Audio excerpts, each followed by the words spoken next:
Kita tak tengok ke kebun kita. Tengok tu. Dah berbunga dah cik limau kita. 1 2. Ni pun dah ada ni. Tapi belum lagi nampak? Dah start berbunga.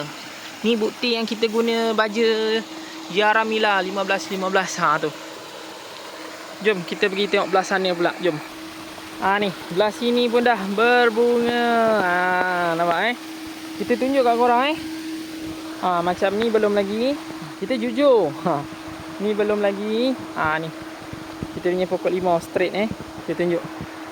Alhamdulillah, syukur nikmat. Tu.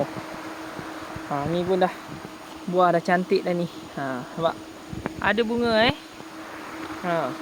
Alhamdulillah. Cantiknya korang. Subhanallah. Pokok limau kita dah start berbunga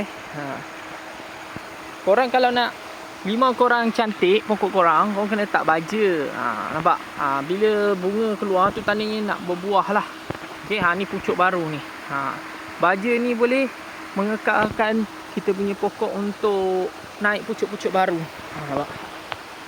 Alhamdulillah Tu, kita tunjuk. Syukur nikmat. Tu bunga cantik Ni bunga limau kasturi.